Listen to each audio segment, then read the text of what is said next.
We're coming to you from the Radford Studio Center lot in Studio City, right over the hill from Hollywood. This is the place where dreams are made, legends are born.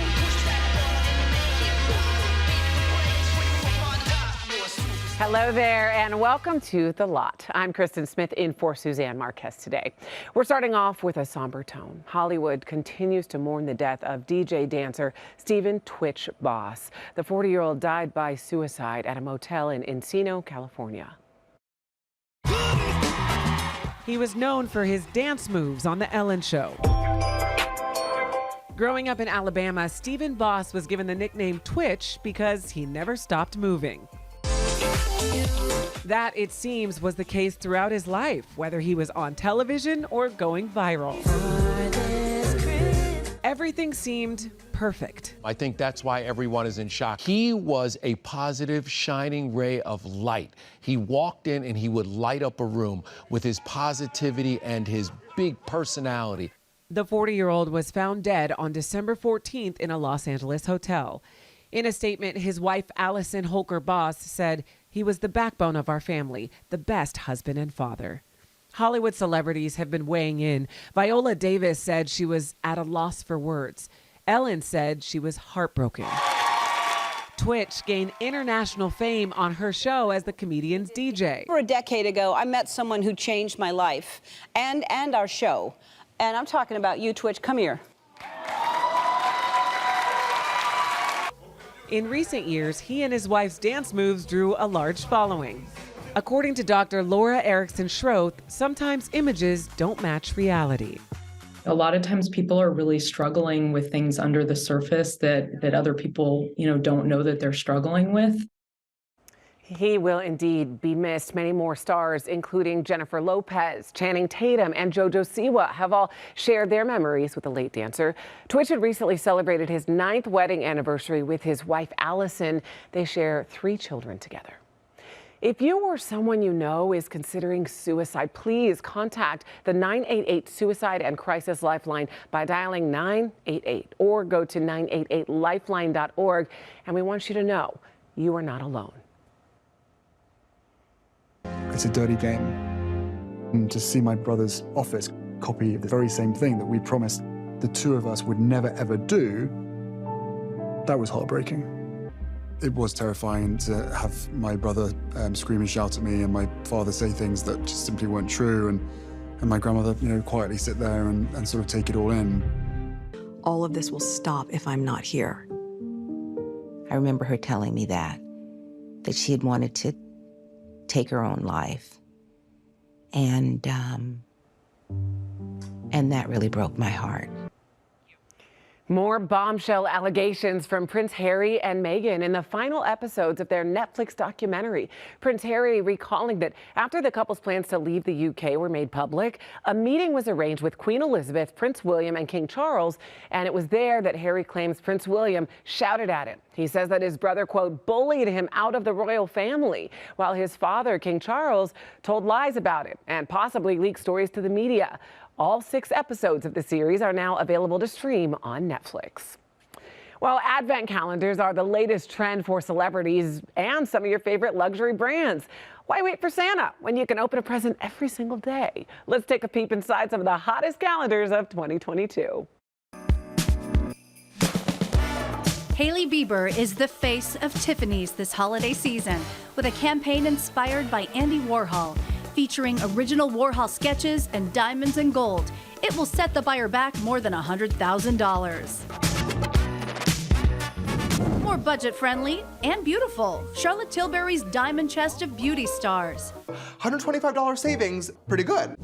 For the cost of 2 Benjamins, the 12-door advent calendar has your typical Tilbury makeup and skincare faves and gets the thumbs up from beauty YouTuber James Charles. I definitely think this one is worth the price. The packaging on this alone is so beautiful. This is really giving like display. Kylie Jenner released her 12 Days of Kylie advent calendar set. This makes me happy. Let's go ahead and open it up and start with day number 1. For day number 1 of the 12 Days of Kylie, we have a lip liner in the shade Kylie.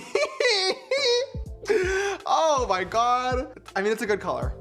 For $180, the limited edition Kylie Cosmetics Holiday Collection will have you toasting the 12 days of Christmas with her best-selling makeup and skincare. I'm definitely happy with the liquid lipsticks and the lip oil. So overall, I think this is yes, that's a great word for it. It is a safe advent calendar.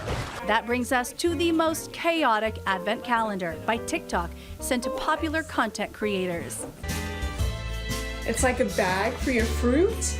With so many brands going viral on the app, you might expect something more inspired. These are exercise bands, but they actually don't say TikTok on them. Remember Chanel's pricey advent calendar? Okay, number 8 was really calling my name until I opened it. I can't make this up. It's just this bag. For $825, people expected more, but Chanel tried to silence the haters. Chanel just blocked me. They blocked me. What's not clicking, Chanel? Something's wrong. At least TikTok's VIP calendar was free to the lucky few. I don't know what these are either. They smell nice. I don't know if these are dryer sheets or face blotters. And some had some fun with a box full of branded knickknacks that you can score at any college fair or career day. I guess there's $100. Hold on. Honey, y'all ain't say that there was money in here. Hold on, let me see. In day 2. What we don't do is throw away nobody's money. I know you lying. Wait. 20, 40, 60, 800. Child. You know what? I'm sorry, TikTok. I was tripping. Y'all did y'all big one. Well, wasn't that fun?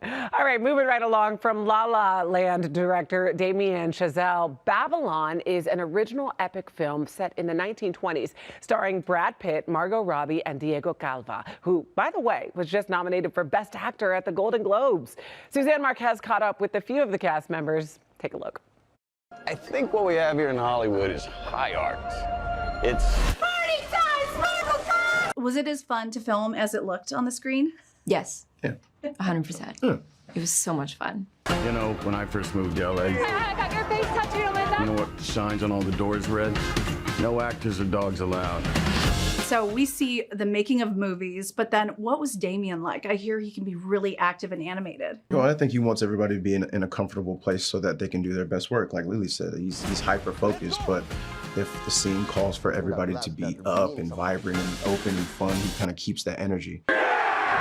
You are well established here in Hollywood. You're just getting your start in Hollywood. What was it like working together? And did you talk between scenes? Have you bonded since filming? We'd hang between scenes and we actually lived together for a minute there. So no, we got really close. I remember like doing the fighting scene.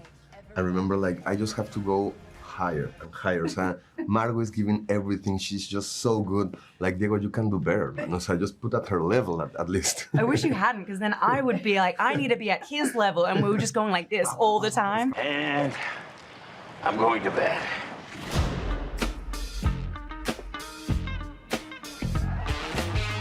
Okay, Brad Pitt plus Margot Robbie in a period Hollywood film.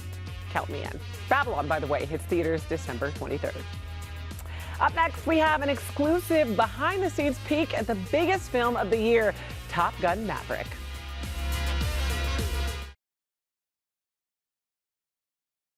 The word wrapped is trending, but not because of Christmas. Spotify recently released its 2022 Wrapped, and if you're a Spotify user, you can now find all your favorite songs and artists wrapped into a big musical bow. Let's take a look at the singers who topped users' lists this year. Starting off with the Puerto Rican reggaeton sensation Bad Bunny, who holds on to his title as the most streamed artist of the year once again. To celebrate him holding on to this title for 3 consecutive years, Spotify made the like button on his 2 most recent albums turn into his custom red heart icon from his record Un Verano Sin Ti. How cool! Hey, Titi me preguntó si tengo muchas novias. Muchas novias, hoy tengo a una, mañana otra, ey. Let's move on to an artist who knows how to close a year with a bang. Not only did she crash Ticketmaster this year, she has a sold-out tour and continues to trend all over social media. Yep, you guessed it. I'm talking about Miss Taylor Swift. Her latest album, Midnight, earned more than 200 million Spotify streams in the first 24 hours from its midnight release. Did you count how many times I just said midnight? My own devices, they come with prices and vices. I end up in crisis. That same night, Swifties posted some of their favorite new songs on their social media platforms that went viral in less than 24 hours. And throughout the year, songs like Love Story, Enchanted, and most recently, Anti-Hero have been used on TikTok and Instagram challenges.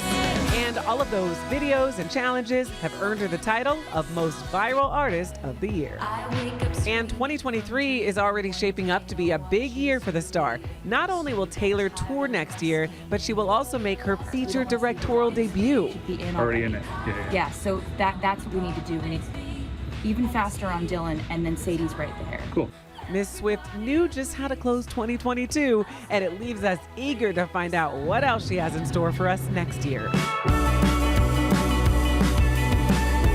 Moving on to the most streamed song of the year, the summer sensation hit As It Was by Harry Styles. Gravity's holding me back. The song was the singer's first release of his new record, Harry's House, in late March.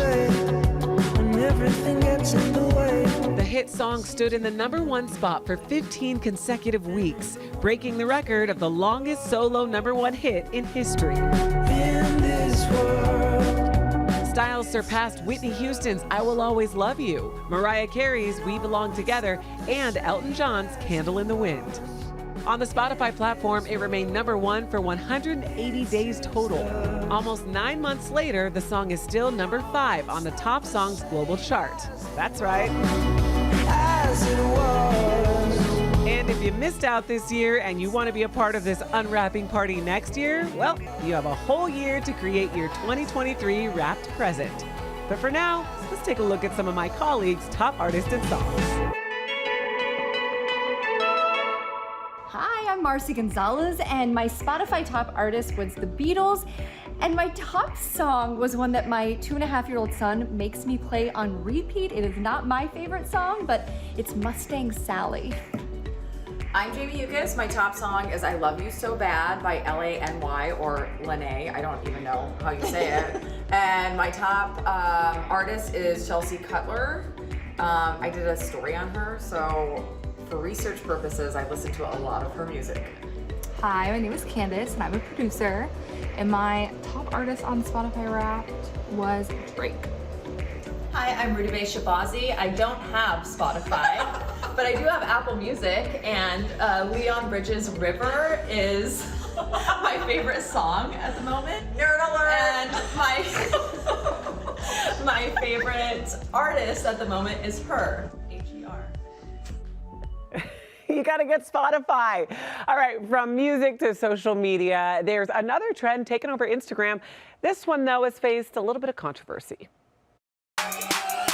Megan Fox, Michaela J, and Chance the Rapper all have something in common. They've all shared AI images of themselves in cool, futuristic avatars. It's the newest social media trend that has anybody who's anybody jumping on, including our very own Chris Holmstrom. The images are mostly from the Lensa app, an app that converts users' images into artificial intelligence avatars. And celebs can't get enough. From Taraji P. Henson to Jennifer Love Hewitt, AI is all the rage.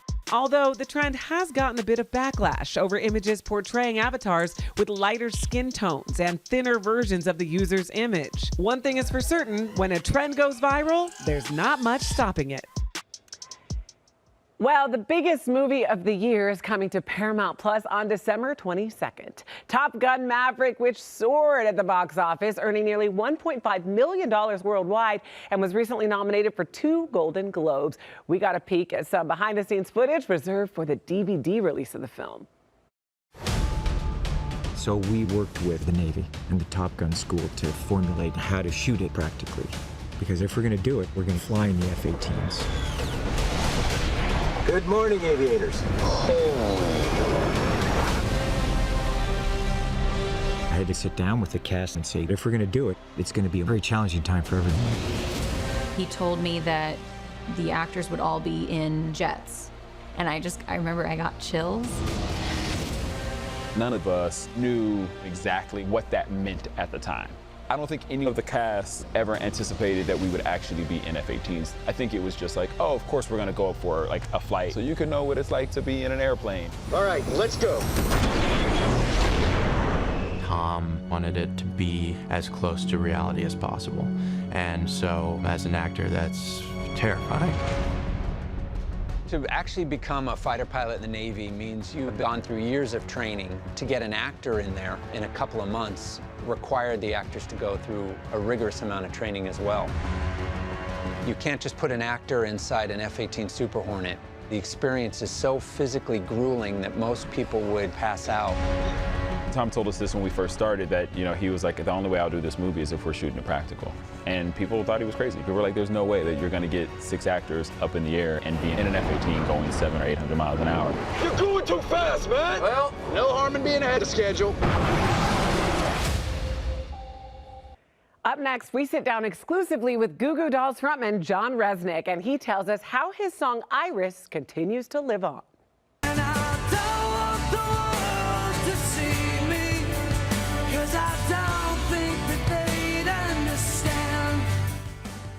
Suzanne Marques sat down with one of the most talented singer-songwriters ever, Goo Goo Dolls frontman John Rzeznik. They talked about his new album, Chaos in Bloom, and how a song he penned in the late 90s continues to redefine a generation.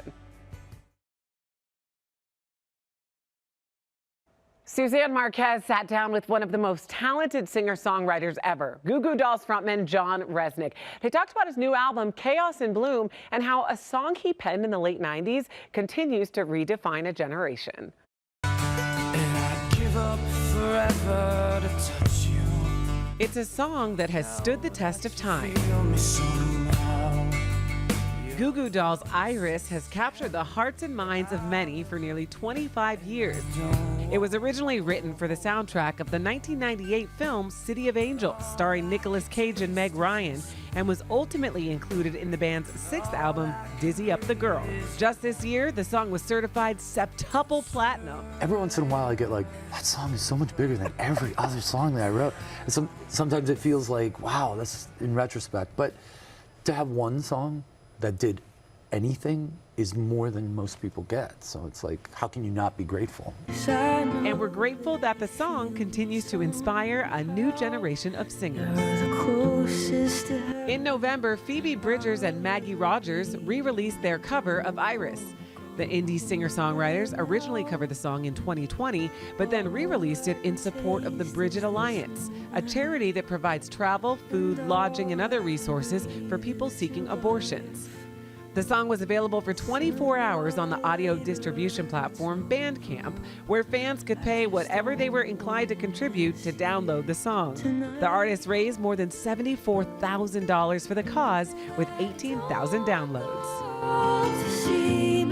I can't believe how many people are doing covers of it. Phoebe Bridgers just recently releasing the track with Maggie, and you and Taylor, what an iconic duo on stage. Yeah, that's pretty crazy. Yeah, I did it with Demi Lovato too. I'm just like, I can't say no. Somebody asked, I'm like, sure, I'll come over and sing. I got the night off, I'll come over and sing. I think it was a couple of months ago in New York at the Beacon Theater. That was interesting. That was really interesting because they completely flipped the song on its head, and I'm sort of like, wait a minute, hold on a second here. But then I was like, you're a guest, you're in someone else's house, be polite. And then, and then we did it, and it was fun. It was really fun. She was very nice to me. So that's great. I just always, I'm just always happy when I meet someone famous and they're nice. You know, it's like, because I'm just used to like, don't meet your heroes. Yes. I love the interpretations of the song that the women have done.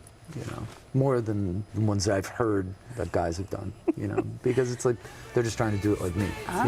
So, and there's an energy inside that song that I think people can relate to. So it's like, I prefer the women's version, personally. I do think it's hard to compare with yours. So when a woman does it, it's just so delicate and pretty. Who was the first person to approach you about covering it? Oh, no one approaches me about anything. You just go and do it. You just do it? Yeah, you just go and do it, and you hope that they're okay with it. You know, I mean, I never thought someone like Taylor Swift would ever sing that song or whatever. In my opinion, one of the greatest songs ever written is a song called Iris by the Goo Goo Dolls. And just like the song, the Goo Goo Dolls' longevity continues with the release of their 14th studio album, Chaos in Bloom, this year. And the album was very kind of, in a lot of ways, it was pretty topical as to what was going on. It's mostly an album about anxiety, being locked in the house and watching a lot of social change occurring in a very dramatic fashion. I mean, you know, we were here in Los Angeles working at a studio on Sunset. We walked outside and we were in the middle of a protest. Yeah. And it was those kind of things just sort of seeped into the material so deeply. It was like, how can you ignore everything that's going on? You can't, we couldn't. You know, it would be, I felt like it would be just be so disingenuous, strange not right? to, Like, yeah, you're in a disingenuous. bubble. 13 albums in, and John continues to reinvent himself. Trying to, you know, it's interesting. The world has changed so unbelievable since I started. I started this band when I was 19, you know, and it's like, this is what I've done my whole life. It's kind of interesting, and I mean, you know, I still get to make records for Warner Brothers, which is pretty awesome considering how many I've made. Absolutely. Yeah.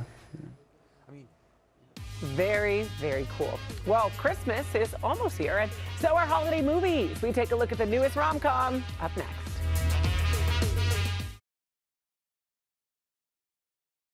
Well, it wouldn't be the holidays without a Christmas movie. Suzanne Marques sat down with the Something from Tiffany's cast and got all the deets on this latest rom-com, streaming now on Amazon Prime. Merry Christmas.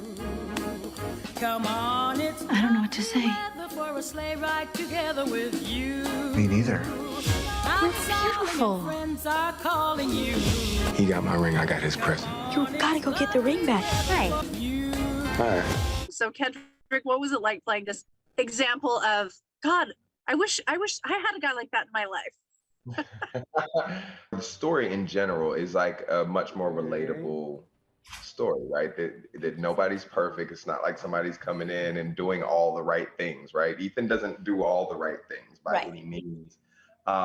It is a messy experience, just like love in general. Most rom-coms are around like some fantasy of what it could look like, and this is just like happy obstacles turned into advantages, and like some not so happy mistakes, and you know, and how they recover, how they love each other through it, and how to explore new love, right? Especially with his daughter. That's such a special story. I'm never gonna see him again, so whatever. Hello again. In theory, it's kind of an uncomfortable romantic meet cute because they're both in relationships. You know, it's interesting for my parents, at least, who have been married since like the dinosaurs roamed the earth and are like so in love with each other still and so adorable and have a beautiful marriage. My mom was engaged when she met my dad. In society's standards, that's not particularly awesome. But she knew that this was the person that she wanted to have children with and spend the rest of her life with. And things don't always come in the perfect package wrapped up in a bow. So I actually think, interestingly enough, it's not the perfect guy. It's not the perfect situation. It's actually on paper, it's a little harder. Not every relationship is simple. Is there something you need to tell me? I want to move to New York. You filmed this movie while you were pregnant. How wonderful. Yeah, not my first rodeo in being pregnant while shooting. I also shot a previous show I was in around the same kind of time, 6 and 7 months. You know, it's an experience for sure. It definitely makes it a little bit more difficult on the costumes department in terms of having to continue to alter. But it's you know, a really cool experience to be able to look back on and one day show Rome that was her first movie. And that's a wrap for this episode. Thank you so much for watching and having me on. I'm Kristen Smith, and Suzanne Marques will be back next week with a Lots Holiday Special. You're not going to want to miss that.